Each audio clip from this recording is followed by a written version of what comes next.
Hey, what's goody Frye gang? Alright, so originally this wasn't going to be its own video, but Splatoon 2 just has so much goddamn cut and unused content that it would be way too long. It'd take way too long to cover everything in one video, so I'm going to split it up. This video is going to be focusing all of the cut and unused content from the global Testfire, Splatoon 2 global Testfire. And it's actually got quite a bit of content in here. I was actually surprised at how much it actually has. But it will be covering Splatoon 2 next.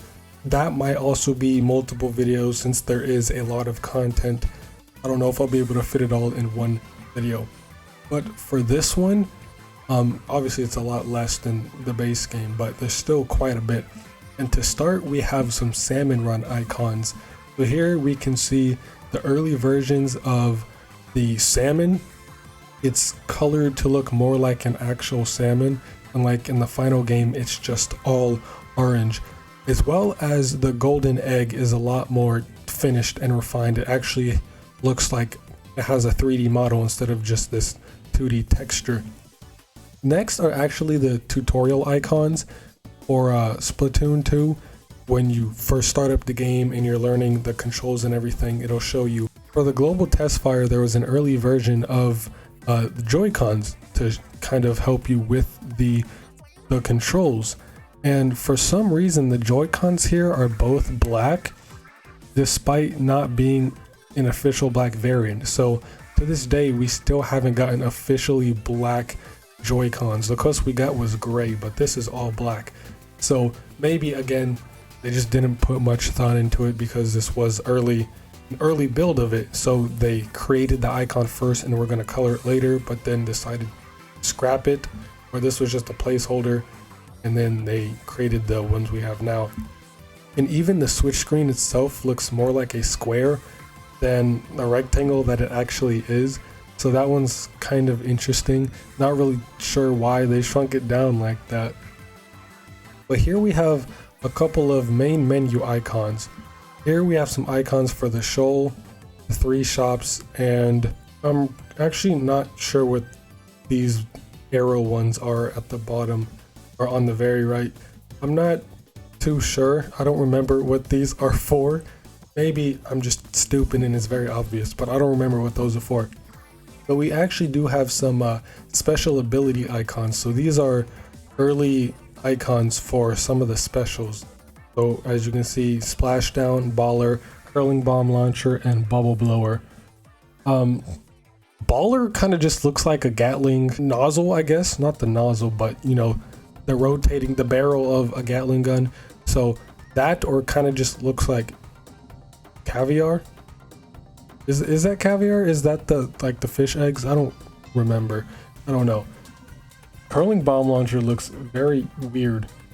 I'm not sure what's up with that. And then bubble blower kind of just also looks like caviar, just not on a plate.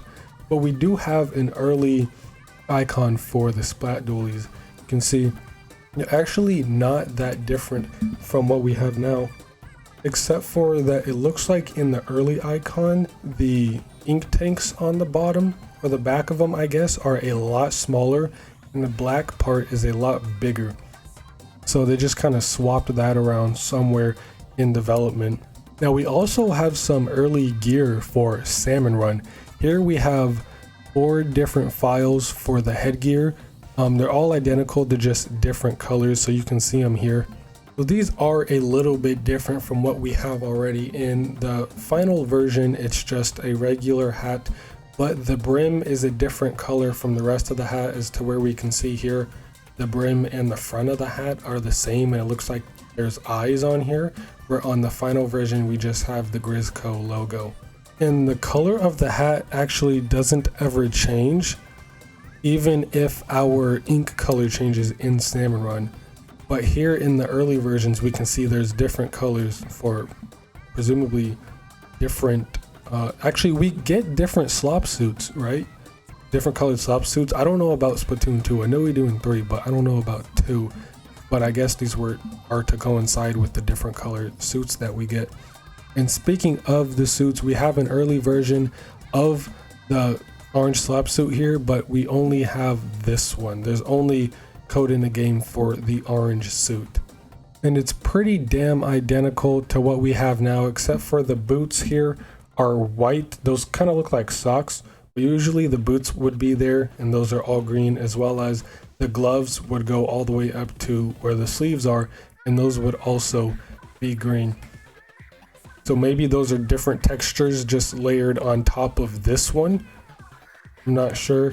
But then we also have a placeholder for a Splatfest T replica with the kanji for temporary over the top of it.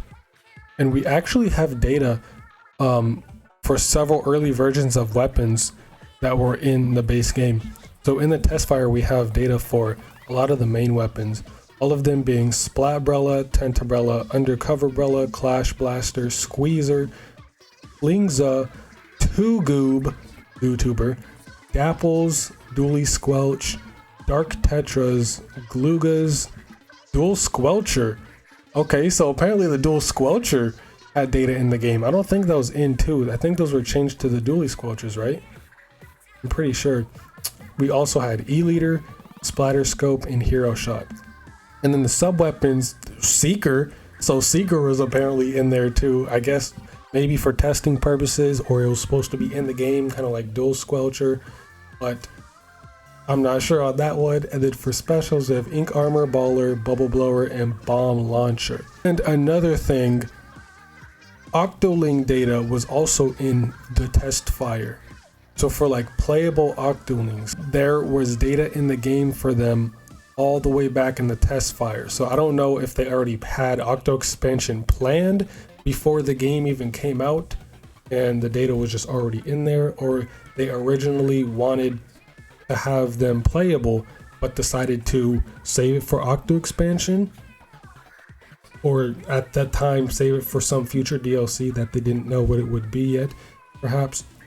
So the Octoling Boy uses a placeholder Inkling Boy model with the rival Octoling eyes, along with unique eyebrows not seen in any of the other models. Although hard to see, it can be discovered that said eyebrows lack a special form of mapping used on most Inkling/Octoling player models, which is used to simulate lighting, causing the eyebrows to take on a flatter appearance. Although this can only be properly seen when viewed up close with certain colors applied to it, such as the slightly darker shades of green and blues, an early version of the Octoling Boy hairstyle also exists for it. The textures for the rival Octoling Boy hair are often found to be blurry and not of the same quality as most models. Because of these models and textures, we can assume that with some major edits to the models, this is what a male rival Octoling would look like. Something never before seen in the history of Splatoon, neither in concept art or in any iteration of the first or second game.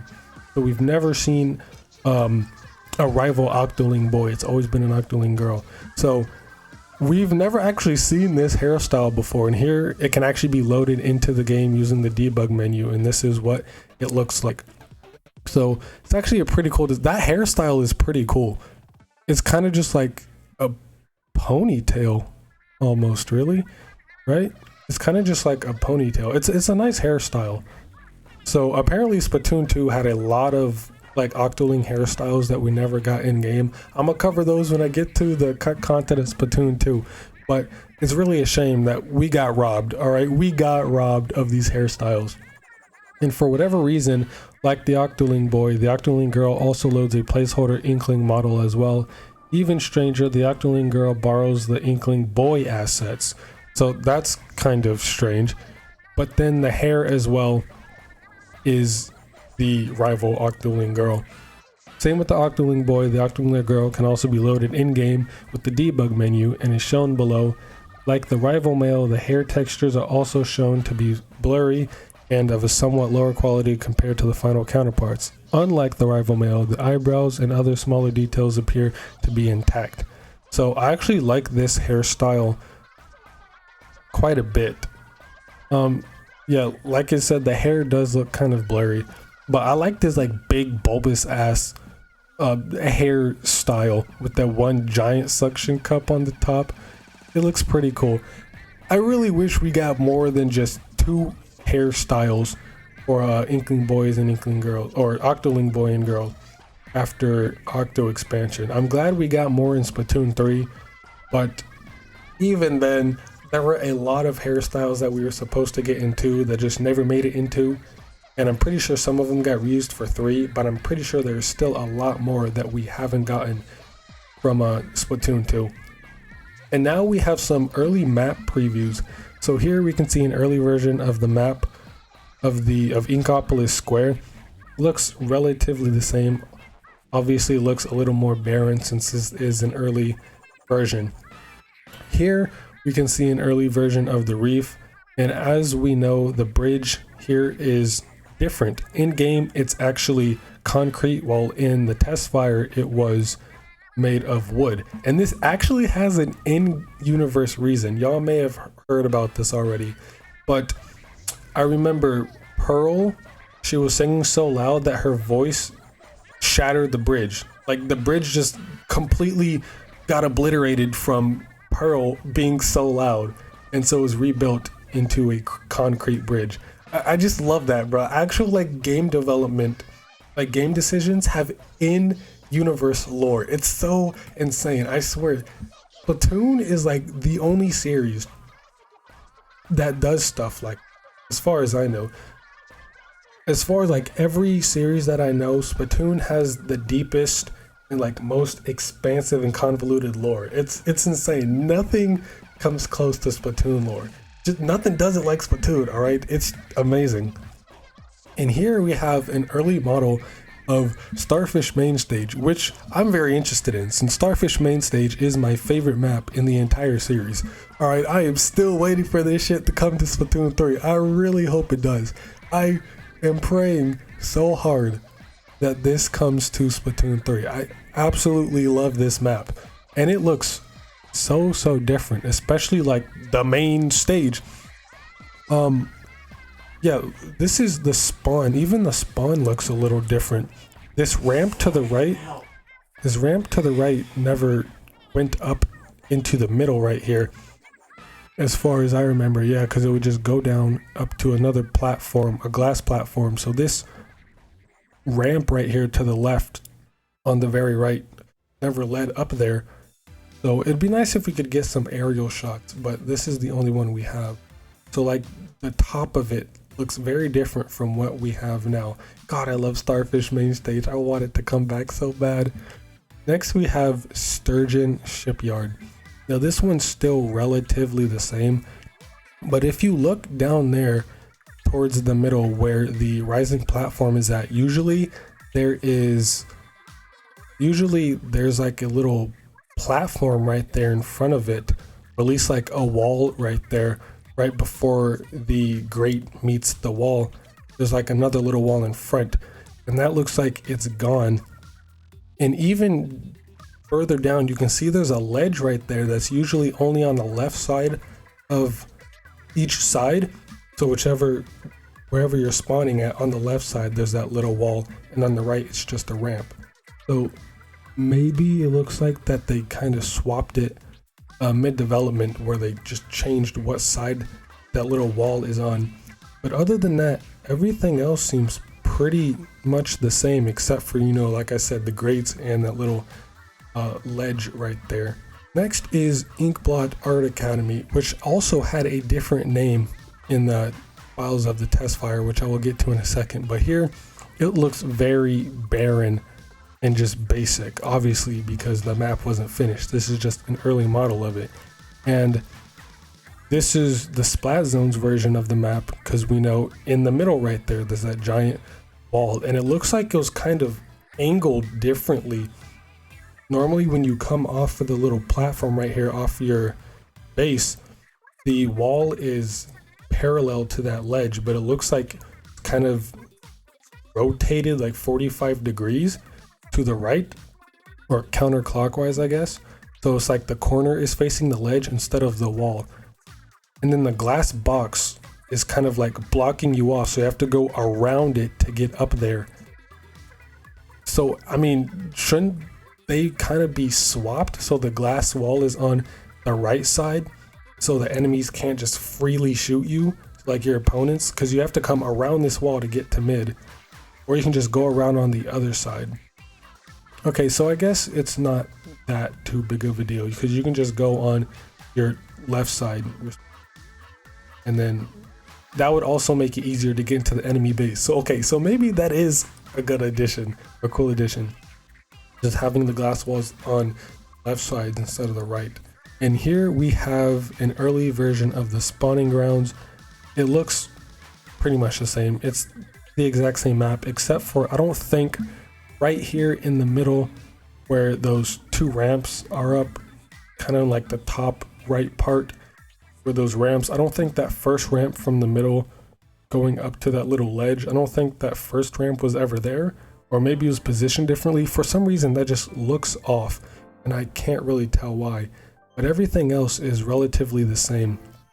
And we can actually see an early version of salmon run gear in the middle there where the golden egg box, I guess, normally is, with like the orange around it. Apparently there is some salmon run gear in the middle there, but I can't really see it because these images are only in one type of resolution. There's no higher resolution for them, so it's kind of hard to see once you zoom in on it. And actually there was some early versions of the music that were in the Testfire that are way different from what we have in game, and some of them are massively different. You can easily tell the difference.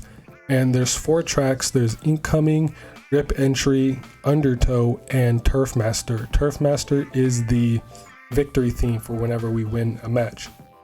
And the descriptions read, each version of battle themes by the in-game band Wet Floor could be heard in the global Testfire. The version of Incoming that plays in a match was an instrumental version, while the version with vocals played on the title screen.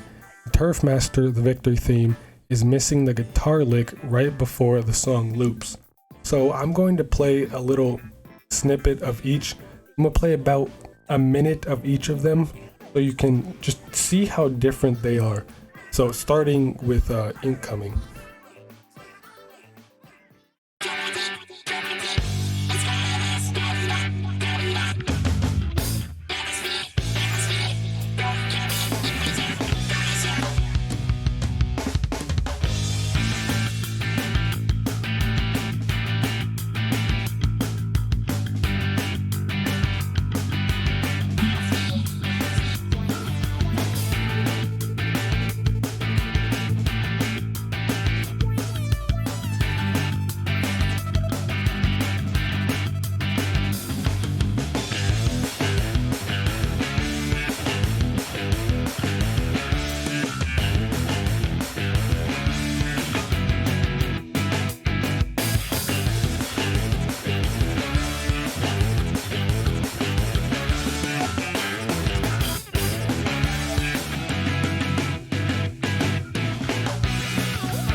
Alright, you can tell right there near the end a little bit that the vocals are different, but you can really tell here for Rip Entry.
And now next is Undertow.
And finally, we have Turf Master.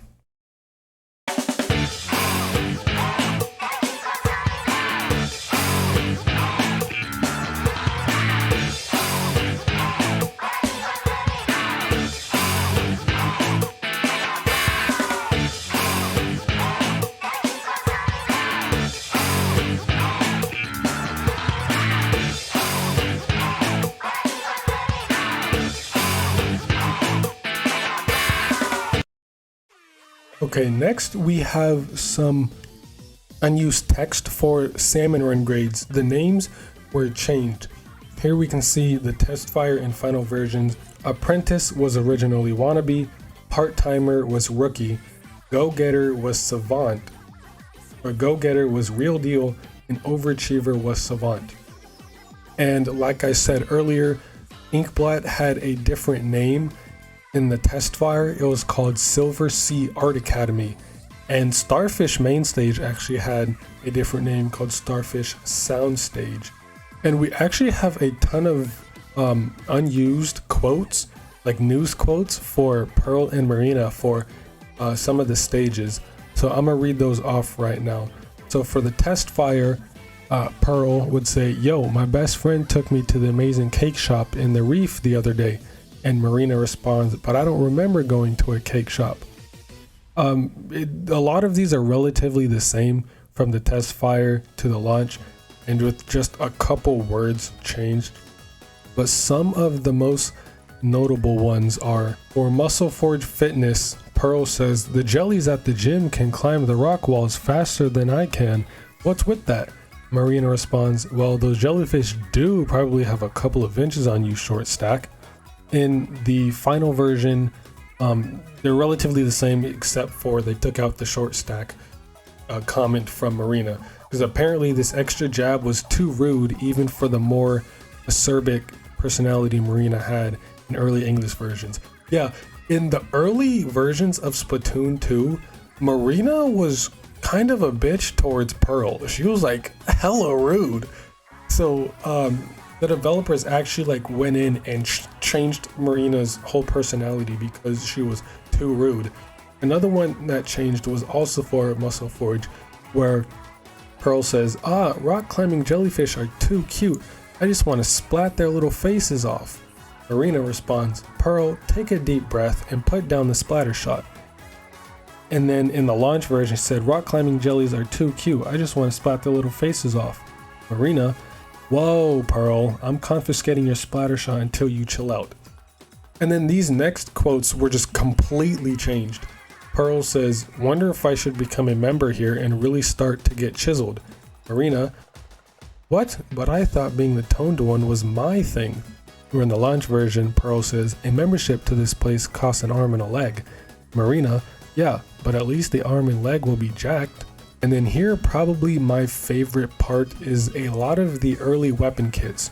So a lot of the weapons got different kits from the Testfire to the final version. Now, a lot of these are the same kits, but some of them are different from what we have in game. Like for example, 52 in the Testfire had Splash Wall and Ink Storm, while in base game it has Point Sensor and Baller. And then even in the Testfire, Splattershot Pro had Point Sensor and Baller, but in base game it has Point Sensor and Ink Storm. But going down to the bottom of the list is starting to give me PTSD a little bit. Now I know these are most likely just placeholders, but why do so many weapons have fucking Stingray, bro? Look at this. Imagine if these were the actual kits and all of these weapons had Stingray. That would be a nightmare. That'd be torture. Just seeing all these Stingrays is giving me heat flashes, right? I'm about to go into a stroke with how many Stingrays are up here. That's so scary. All the dualies and the umbrellas would have Stingray. That would be stupid. I would hate that, because you can just, like, for a tent umbrella, you can just pop the tent umbrella shield and then go into Stingray and you'll be safe. And you, it's so dumb. It's so dumb. But that's really about all there is. There's also a bunch of unlocalized text. Those aren't really too important. But other than that, that's kind of everything there is for the Testfire. Now, there's not as much as, say, base game Splatoon 2, but there's still quite a bit, and a lot of these are interesting, like the Octoling models were apparently in the game. We were supposed to be able to play as Octolings from the launch, but then they decided to save that for Octo expansion, I guess. A lot of the weapon kits are pretty cool to look at. It's cool to look at them and see what changed. A lot of them kept the same kits, but a lot of these weapons have interesting kits in the Testfire that were completely changed in the final version of the game. For example, Inkbrush Nouveau and Testfire had Sprinkler and Titty Missiles, whereas Inkmine and Baller now. But imagine an Inkbrush with Titty Missiles. That'd be scary. Oh, and Dynamo had Stingray. I didn't even know that Dynamo had Stingray in base game as well. But just looking at these kits are just insane. Look, even Octobrush has Titty Missiles in base game. It had Inkmine Inkjet, now it has Squid Beak and Titty Missiles. So yeah, these kits are really insane. I'll have a link in the description if you want to look at all of the weapon kits, because these are pretty cool. Like, oh my, some of these are scary. But yeah, that's really about it. Next, I'm going to be covering just base game Splatoon 2 cut content. I might have to split that up into multiple videos just because of how much content there actually is. But that's really it for this one. This one was relatively short, but it is some nice information, like to see the early stages and the Octoling stuff. I really like the Octoling models. It would have been cool if we got those like off rip in base game like we did in 3. But yeah, that's really about it. So see you next mission and play some goddamn Splatty.